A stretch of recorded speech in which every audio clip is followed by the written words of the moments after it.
all Penny's lines in a song, you know. Like with a lot of songs in this musical, this song starts out seeming like it's going to talk about one topic and instead talks about another one. So in this case, this song starts with Nathan asking Marissa a question. This question being why, since Marissa was one of the writers of the show, did she not just cast herself as Penny? Marissa, for those who don't know, is one of the writers of Dr. Horrible, and she also played one of the groupies. Marissa then sings this song to talk about why she wasn't Penny. But she kind of strays a little bit off topic in terms of that specific inquiry. What this song does is addresses a very real problem that we're still dealing with today.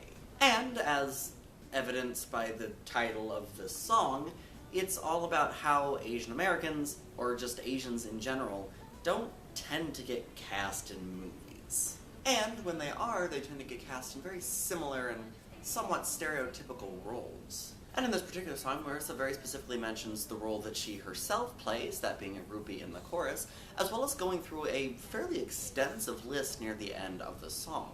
And this song was written in 2009, and this is still very much a problem 8 years later. And that's really what this song is. It's Marissa talking about this very real problem. She used the fact that she didn't play Penny as kind of a jumping off point, but she doesn't really focus on that quite as much once she launches into the song. We get mention of the fact that she wrote Penny's lines and Penny's song, and also how she basically ended up getting cast as the groupie, but those are the only real mentions of the movie itself. Because, like I said earlier, she uses that particular thing as a jumping off point and just kind of goes off on a tangent that's not really related to the movie, but is related to Hollywood in general.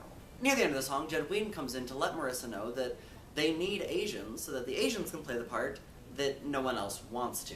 And like with a lot of different things throughout this musical, that very simple answer is accepted pretty readily as a reason for this very complicated issue. Now, it should be known that from my personal point of view, I don't see it as completely dismissing the problem. First of all, there's an entire song about this problem, so it's obvious that they're addressing it. Secondly, the way that Jed says his line and the way that Marissa responds is very clearly in a joking, over-the-top manner, as is quite a lot of this musical. Now, I also readily admit that I am a very white male, so when it comes to this particular topic and not taking offense, I don't really have a lot of room to talk. But all of that being said, that is it for this week's song, so tune in next week for next week's song. See you then! That's me.